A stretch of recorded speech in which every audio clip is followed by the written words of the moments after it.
Hey guys, as many of you know, based on our name, we have the Green Up Academy, which is your place to go for courses, community, and coaching in the landscape industry. But I wanted to specifically talk for just a minute about our crew program, which is our community groups here through the Academy, where you get Zoom calls, direct access to me, and a lot of community with other guys on how to grow your business. It's been absolutely transformational. We have so many great testimonies, so many guys who are just seeing leaps and bounds their businesses grow, and also the things that we can help them with. So we have a couple spots left that we'd love for you to consider. We'll give you your first month free if that helps you. Just use code GREENUP at checkout, and we will absolutely do that. Or if you DM us or email us, we'll certainly apply that. But we're starting our second group soon, so you don't want to miss those spots before they fill up. Check us out, the Green Up Academy and the crew. Thank you guys so much.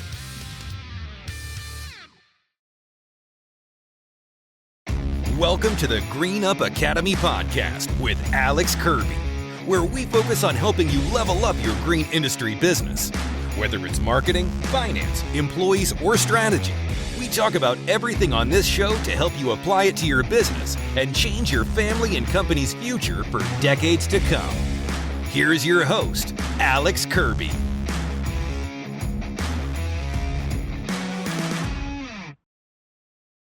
Hey guys, what's up? Here it's Alex from the Green Up Academy podcast, where we help you level up your green industry business. And I'm excited for today's episode where we talked to Scott from Landscapes by Acme. I'm not even going to try to pronounce his last name because I always mess it up. Scott has a very cool story. He's been in the business 25 plus years. His company's based out of Ohio. I met him at a Quip, which was GIE several years ago. He's just one of the most genuine guys in the industry, in my opinion, and he's got a lot of great experience. Like I said, 25 plus years in the business, $500,000 company. He's not a small fish at all. He knows what he's doing. He takes a lot of pride in what he does, and I think you'll grow a lot by listening to some of his answers in our conversation on today's episode. So you guys make sure you buckle up, you dive in here. If you're on the mower, keep mowing, keep listening. If you're in the office, put it on play while you're doing invoices, whatever the case may be. Looking forward to this conversation here with Scott from Landscapes by Acme. What's up, Scott? How we doing, brother? Not bad. Yeah? How's business this year? Busy as heck. It's always good when you're busy as heck and you're not looking for work. So that's always the main thing. That is the main thing, but then busy with heck becomes problems like heck or issues like heck or whatever. Yeah, I mean, any type of year you get problems. I'd say when you're more busier, you get more problems sometimes. Yeah. And it just depends on how the year goes from year to year. I mean, this year's ran pretty smoothly. I mean, we've had a couple issues, but we've kind of just solved them right away and just kept dealing with them. So that's a good thing. So, well, Scott, for our people listening who don't know you, tell people a little bit about yourself. You're an OG. You've been in the game a long time, and a lot of people don't get podcast listeners on because a lot of people are new in the game the last 8 years, 5 to 8 years. Right before COVID and then through COVID. So tell people like how many employees, how long you've been in business, and what part of the country you're in. I am in Ohio. My name is Scott. I'm from Landscapes by Acme. If you don't know me, you can check me out. All you have to do is look up Landscapes by Acme. You'll find me all over the place. So I've been in business 28 years this year. Amazing. It's been one thing after another. Right now we have 5 employees that work for us on a daily basis. At 12 employees, so we just have drawn down, and we took a couple years where I scaled back my business, and it kind of helped out. So, awesome. That's one of the things you got to do. Why is your company Landscapes by Acme? Is that your town? No. Funny thing is, when I went to high school, I went into a technical school for my last 2 years of high school. Yeah. And I was going to become a cartoon artist. I used to draw, and that's where I get a lot of my design background from drawing back when I was a kid. And I was going to go be an artist. And I decided after high school, I got a good job. I was doing both graphic design for a company, and then my uncle was like, hey, we need some help over at the company he was working for, and he was like, dude, it's good pay. You know, you're going to work lots of hours, but, you know, good pay outside. And I started out there, and then I was like, okay, I want to start my own business. And so I just jumped into that, and I took a business class, and they were like, okay, you got to start your business. Give us a name. And I said, well, Acme. And she's like, well, why? And I said, well, because I like the cartoon, you know, the Roadrunner and all that. And she's like, okay, well, if it works, you know. And I was like, well, at that time, I was the first in the phone book, and when we had phone books, and I was like, okay, at least I'm going to get calls, you know. So, yeah, you know, it's awesome. So maybe I'm only 32. So is Acme one of the characters in Roadrunner? No, if you look up like the Looney Tune cartoons, Acme is a company that the Roadrunner buys stuff from. And he used to buy all kinds of stuff from Acme, and dude, you know, it just kind of it stuck on me as one of the first things that, you know, Acme, you know, what better thing than just a company that, you know, you buy stuff from. That's such a cool story. That is such a cool story. Yeah. I had no idea. I was always wondering, like, Scott, that's, you know, that doesn't make sense, but that is such a cool story. I love that. So yeah, Scott, fill us in. What's this year been like for you? What's revenue looking like? 5, 6, 4? Yeah, we're at about 5 right now this year. So that's good. I mean, we were down last year. We were it was just 2 of us last year and a 1 part-time person. So we kind of went down and revenue just wasn't there. A lot of people weren't spending the money on anything. This year, we've seen a big increase of people just wanting to do stuff. Work. We'll do a job, and it'll either see us or one of our customers will say, hey, go ahead and call Scott for it. You know, you can't, you know, miss out on a good opportunity through Scott. So that's how we get a lot of our business, and that's how we've been doing it for the last 20-some years. So, I mean, it's awesome. That's one of the good things we do for marketing. So I love that. What was your biggest revenue year? The biggest revenue year was, I'd say, probably about 10 years ago when we had 12 employees, and that was over 700,000. And that was, I mean, that at that time, you know, to make that much was a lot bigger difference than, you know, because 1.3 probably. You know, so yeah, it's probably like 1.3 today. Yeah. I mean, we were running 4 crews at a time on a weekly basis. We had 2 mowing crews. I went out and fertilized all day and did irrigation work. I had a crew that was just mulching and landscaping nonstop. And then during the winter, we had 4 trucks nonstop plowing. So, I mean, we kept busy all year round. I mean, it wasn't there was like 3 years we ran 12 people, and it was just sweet. It was nonstop, just all over the place. So, you know. What's kept you in the game, Scott? That was one of the questions I wanted to ask you today. Like, what do you love about this industry? How have you powered through? You know, there's not a lot of guys that have done this over 25 years. There's just not. It's a grueling on your body. It's grueling on your psyche, right? What's kept you in this, and what do you love about it? I love to do what I do. Every year I always find something that is more, how did you say, more attractive in the business to do. And that's kind of how we've gone from year to year. I mean, when I first started out, I used to work part-time for a fertilization company, a big fertilization company, and run my own business. And it was more about just mowing. And now we're pretty much into everything except for tree removal. We don't do tree removal. We used to do that way back when we had the guys. And, you know, every little part, I think it's about seeing the effects of before and after, especially when we're sitting in front of a customer. A lot of times I don't do a lot of the 3D designs, but I'll go into a customer and say, okay, I'll look at their property and I'll say, do you trust what I'm going to do for you? And they'll be like, well, yeah, you know, you're highly recommended. So go ahead and do what you do. And I'll go in and throw in a bunch of bushes and more than what they expect. And they'll come out stunning, you know, and be like, wow, that's more than what I thought would end up being, you know? So you know, the after fact of seeing their faces on a customer is better than, you know, the whole end game of running the business and being stressed out. I mean, you get stressed out. Everybody gets stressed out. I get stressed out a lot in the spring trying to, you know, coordinate everything, but you got to sometimes sit back and look at your end result on the job. So I love that. Yeah. You got to look, sometimes you got to pause and be like that. Just that little moment of gratefulness, thankfulness from a customer can make all the difference. There's no question about that. I mean, they're spending their hard-earned money with you, and especially outside, right? Because being outdoors is so important. And so when you give a customer that space to enjoy with their family, it's like, man, you're like part of making memories for people, right? It's just right. It's just really cool. Oh yeah. So what's your role look like now that you've got a couple crews or a few crews, a lot of guys? Are you in the field, or are you kind of operations manager? What? I'm in the field every day.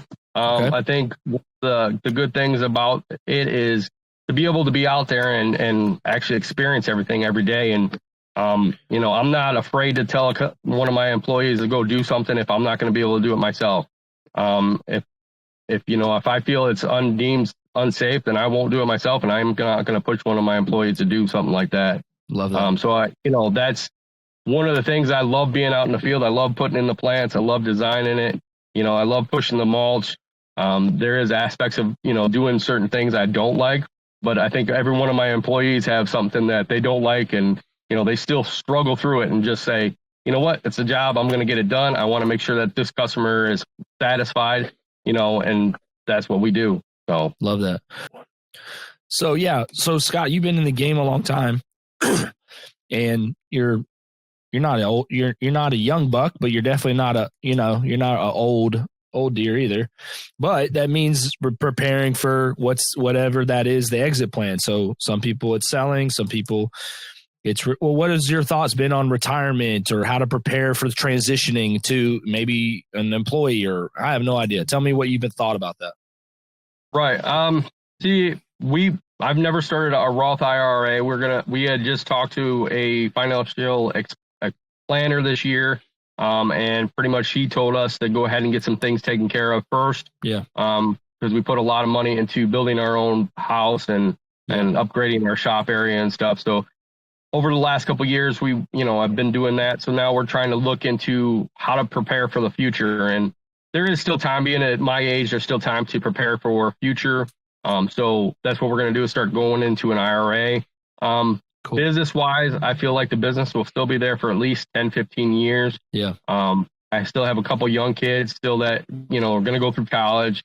And I want to make sure that they're good through college and stuff. And at that point, then, maybe I'll look at either selling the business to somebody else, or, just kind of selling everything else and reducing down on what I can do. And, there's always different avenues that you can take, as being like a consultant for another company or something. 100%. Or other company. So there's always different ways. So, I'm still looking at that, but I expect at least probably 20 years probably before I'm really tired. So, I mean, at that point, the business will be close to 50. Maybe it'll go 50 years before I close doors. So that'd be crazy.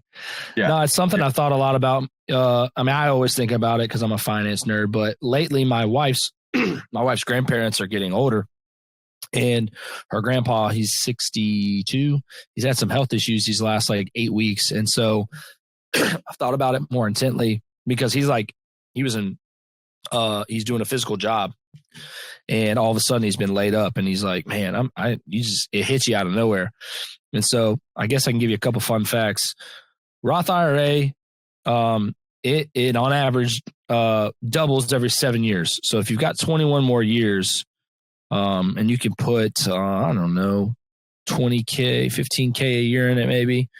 It'll get you close to, $7,500 by retirement time. So there's 100. The kind of magic number is 500.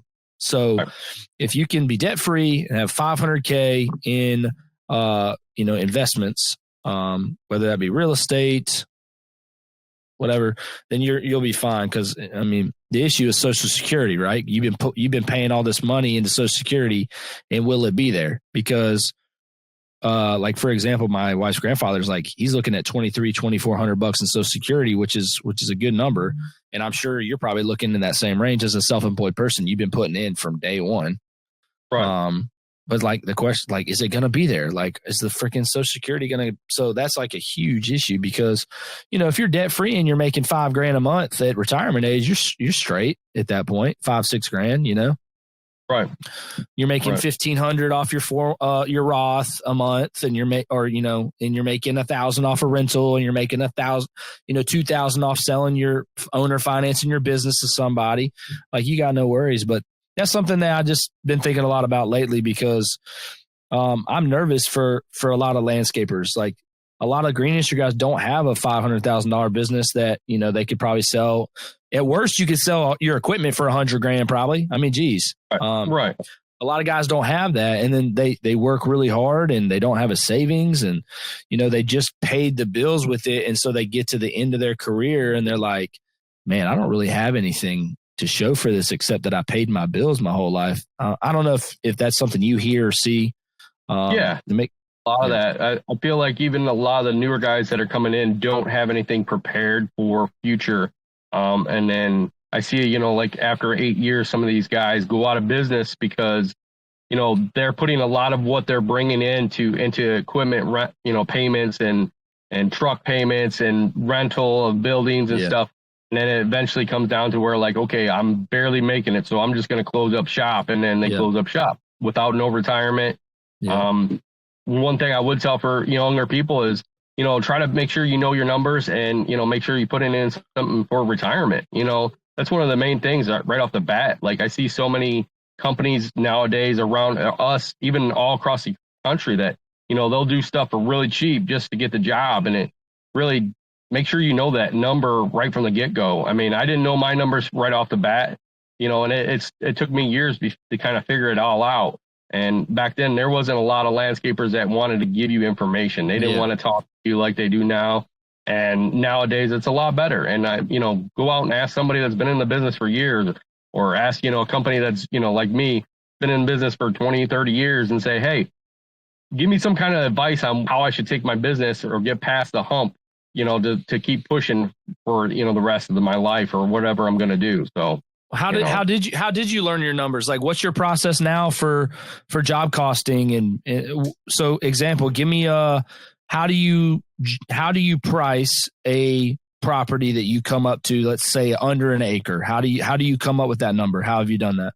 We have a set number, and it's just off of like employee. We take throughout the year. We take the employee costs, all the costs for gas, equipment, maintenance that we do. If we have any, on anything, usually we don't have any payments on anything, so it's easier to know all that up front and then be able to go and say, have this much, and divide it through like your 40 hours a week and say, okay, you guys out there, and I'm going to pay them $30 an hour, and I got $100 a week I need to put in for maintenance, and I got $200 for gas. Take all those numbers and divide it through your weekly week and say what my minimum is just to step on a lawn. And then once you have that minimum, then you can say, okay, is that minimum going to be for a half hour? Is it going to be for an hour? And then, look at the job. I mean, I look at a lot of jobs. A lot of people measure them out. But I can look at a job being in business so long and say, okay, this is going to take me at least a half hour on a heavy season during the spring. During the summer, it might take me 15 minutes. So I know if I'm pricing it out at $75, in the spring, I might be close to that number. I'm making that number if I go over. But if the fall, I can go through the fall and I can zoom through it and still make a lot more money to where at the end of the year, it profits out for me and my company. Love it. Yeah. I tell people, you take your fixed expenses, you take your fixed labor, which is your average over the last 90 days, your expenses over the last 90 days. And then you add in your net profit desire percentage. I try to tell people you want to do 18 to 20% net, right. If you get bigger, 12 to 15 is what a lot of people say, right. But I really think you should be in that 18% has always been the number that I've been fixated on. I mean, this is the great thing if you're solo. I was talking to a guy last night, you get to take your 20% desired net profit margin, and you get to pay yourself 20% of the labor costs because you're doing the labor too. So you get the double dip, so because you're paying yourself the $20 an hour rather than paying someone And I mean, else. The good thing about it right now, especially when it comes to landscape jobs, go through your numbers afterwards, track your hours. There's tons of CRMs that you can track your hours. You can put all that information in and actually know after every job, did you make money on it? Did you not make money on it? That's a good thing to do. We do that now to where we'll go through after a landscape job and say, what was the cost on everything? Here's all the costs of all the materials. Here's how long we were there, how many people we had there. Did we make profit? Did we not make profit? If you didn't make profit on it, then you know where you have to adjust to say, okay, next time when I do some kind of job like this, I need to either add more hours or I need to add more materials to the job to make sure that you're at the right percentage rate and making profit. What CRM are you, a Jobber guy? Yep. I've been Jobber for, I don't know, a long time, 5-6 years maybe. That's what I thought. I think we've been about the same time, is why I think I knew that. So Scott, let me ask you a couple questions that I think are kind of like in depth, and these are things that I'm really looking forward to asking you specifically because of your experience. What's been your biggest struggle this year compared to previous years? Because as times change, whether it's AI or millennials or Gen Z or whatever, what's kind of been like, we all have a pain point every year. It feels like one year it's employees, one year it's equipment, whatever the case. What's been this year's like struggle for you that you've had to work through that maybe caught you by surprise a little bit, or has been just a challenge? We do a lot of snow removal. So this last winter was more of, there was not enough snow. So we try to bank on a certain amount of money come through the winter, and we didn't have that. So it was kind of like right off the bat of a cash flow situation right off the bat of not knowing exactly how much cash flow we had to get going in the beginning of the spring. And I know a lot of people bank on snow. We try to bank on a good portion of it, at least 25% of our revenue. And when you don't have that, you kind of look at it like, okay, what do I do here? How do I adjust?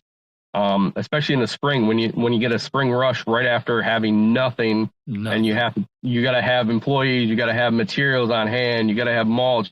It's one of those things you have to try to figure out how to adjust and go from adjusting and putting, sometimes you have to take some of your own pay down just to make sure that you can get cash flow going, that knowing that you'll get that money back at the end of the season. So do you have to I don't have snow. So that's such a scary thought for me, where it can be like the gravy's so good when it's good and it's freaking desolate when it's not.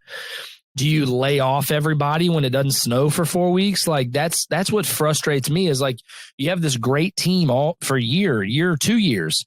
And you're like, man, when it snows, I get these guys 60 hours and they make crazy money and we're all stoked. But then like, you're almost like sitting there waking up, looking at the sky and like, what do you do? Right. How do you manage that? We try to keep stuff for our guys to do during the winter. We always look for extra work to do. A lot of our customers know that since we had built a house, that we have that construction ability to do some other stuff. So over this winter, we kind of went through a couple houses. We painted a couple houses. We actually put in a floor for one of our customers, some molding. I mean, we kind of be able to try to do some other stuff. I mean, we're not working our normal 40 to 60 hours a week, but we're actually still working 20, 30 hours trying to be able to keep the people on hand. Yeah. So that way, if it does snow or the season comes, that we're not losing our employees. So that's one thing to kind of do, is kind of have it know it in a hand and make sure that at the end of the season, you got enough money to be able to keep those people on, especially if you got key employees. Is there a revenue percentage? Like, so I teach at the Green Up Academy that I like people to have 6 to 8% of their expected revenue in the bank for cash reserves and for operating costs. Is there a number that, I'm not saying you're at, but that you try to target, that you try to be at? Yeah, I mean, I like to try to be at least 1,000, 30,000. I mean, that covers a good month to 2 months. Yes. And that's, I try to pay a lot of stuff up in ahead before winter comes, so that way we're good till the next spring. Yeah. But to have that money for employees, the unexpected, you never know when the unexpected is going to come, like a truck breakdown or a piece of equipment breakdown, and to have some kind of cash flow in hand, it helped out. So totally. Yeah. So 30K would be 6%. So that's good. That's in that 6 to 8% is great. At Trifecta, we tried to keep 8. We'd be 6 to 8. It would fluctuate. So I just think it's, that's the thing that I've been nervous for this year. It's a hard year. I mean, it's the most insane election we've ever had. We're in the worst inflation we've ever had. And people are scared, and you're coming out of post-COVID where people don't have, they spend all their money because they got all these checks from the government, right? So they're low on cash. Before inflation, they're low on cash is what I'm getting at. Right. So I talked to a lot of guys in our crew and our stuff, and like they're the brokest they've ever been, in terms of cash reserves. It's not even revenue is not the issue. It's the cash flow. Right. They're not managing their cash flow well. And we talked about that on our call on Monday night. So I like to ask guys who've been in the game a while to what's the number I should be at? Because cash flow is king, man. I want to make a shirt that says that, it's cash, not just cash is king, cash flow, both. Like if you're not getting it, if you're not like your accounts receivable, right? Like that balance can't keep growing. You can't keep being a bank for other people. Right. You have any fun stories about that where you like had to chase a customer and you couldn't get paid a large sum of money, or you had to go to the sheriff's office? Let me hear one. I have never had to go to a sheriff's office. I mean, I've had to threaten. We had one, it was a huge job, $75,000 job that we did. And we got, the upfront cost for all the materials, but a lot of the materials were brought in from their company. So it was actually not much materials that we had to provide, but it literally took 2 years to get our money, the rest of our money from them. And it was more of like, we hounded them. We went to their office nonstop, and, they would say, oh, well, this needs to be done. Okay, well, we'll go out there and do this for you. But, you have to give us some kind of play back, give us some money back, and they paid up, but for 2 years, they slow paid, they'd say, oh, here's $1,000, here's $1,000, here's this. And it wasn't just us. They had other contractors doing other work for them at the same time. And the one contractor was like, dude, I've been going to court left and right for him, and he's like, it's not worth spending all that money for a lawyer, court costs. And I said, dude, eventually it's going to come to that, and you got to threaten, nonstop, like, hey, I'm going to take you to court, and they were just like, okay, yeah, sure. Take us to court. Yeah. We got good lawyers, and I'm like, well, I got a good lawyer too, but what do I do here? Do I, so it's like, that's the issue with court, man. It's like you get penalized for going after your own money. They should have to pay your lawyer bill. Right. And then you're the one that's paying the bill, you're the one that's it sucks. Putting out for the, and you're like, do I take that chance? Do I not? You can always have your lawyer draw up a letter. We have a letter that now that, we can send out if they're, 30 days, 60 days past. A lot of our customers pay within 30 days. Actually, this year we switched over, and I'd say 75 to 80% of our customers are billed at the end of the month or automatic. So literally we don't have to worry about, great job. Nice. After them and saying, hey, where's our money? And then a lot of them, we have it in their contracts this year too, is if you don't pay within 60 days, we just automatically charge the credit card on file. And if they pay with the credit card, it's automatically in the system. So boom, sorry, if you ain't paid the bill in 60 days, I'm going to take my money, and, and if you want continued services, that's cool. If not, at least I know where I'm at, I love that, man. Because there's a lot of people that get in that stage, especially in the spring rush or anytime, where they'll misplace your bill, misplace the bill, and they'll be like, oh, or I forgot and I have to get to it, and so, by having a credit card on file, it saves you in the long run, especially if they're not going to be able to, pay their bill on time. I think it's a very smart thing to put in your contract. No matter how you want to pay, if you don't pay within 30, 45 days, we automatically charge this. That's just part of our process. I think it's so smart. Scott, I just want to say something totally random. I just really enjoy talking to you. I always forget because we always run into each other at Equip and GIE, for us OG guys. I mean, my first time was 2018 fall. So wow. You've been there a lot more than me probably, but been there a long time. And I always enjoy talking to you because I feel like you're just so genuine about your experiences. And I want our listeners, I'm saying this because I want our listeners to understand Scott is someone you need to hear here. Like, he's done it. He's been in it. It's not always about time. I'm not like a big, like 30 years means you're an expert, but it's about quality experience, right? We've all had waitresses who've been in the business 20 years and they're terrible. So experience is not always the indicator, but the best is quality, great craftsmanship, quality, and experience. And Scott, I just appreciate that. And that answer was fantastic. Let me ask you this one to end, Scott. What do you want your message to be if you had a room of, our listeners, right? 300 people were listening to you right now. And that's just like live. I mean, this is going to be listened to probably over 1,000 times by the time it's said and done. If you had a room of 1,000 people, what's your message to the green industry to encourage them or give them one piece of advice? I would say do what you love. I mean, if you love being in the green industry, if you love a certain aspect of the green industry, like if you love pruning, if you love designing stuff, if you love putting in plants, continue to do what you do.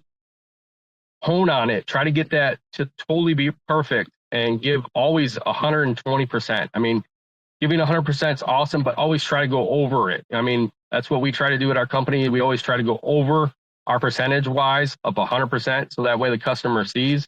If it takes just that little bit more effort into it or a little bit of extra plant, go ahead and do that to make sure that customer sees how much you do and what you do and care for. And this is because this is your life. This is your livelihood that you're doing out there. This is your business. And, and teach your employees, if you have employees, that this is what you want to have as your end goal too, is to give, back to everybody and show them. Yeah. So love that, man. I love that, Scott, man. I thank you so much. I know you're a busy guy. I'm going to let you get out of here, brother. You'll be at Equip, right? Yep, I'll be there. Yep. Okay. You know where I'll be. I'll be all over the place.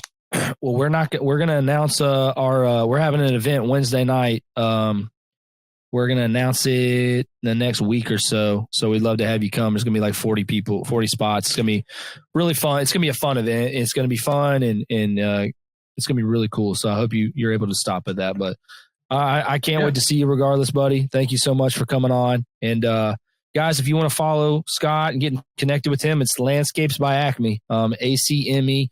On Instagram is where he's very, very active. I've always followed Scott. We've been, like I said, I've known Scott now 6 years, probably 5-6 years. And he's got a lot of good wisdom. If you're ever needing any questions answered, he can be a service there.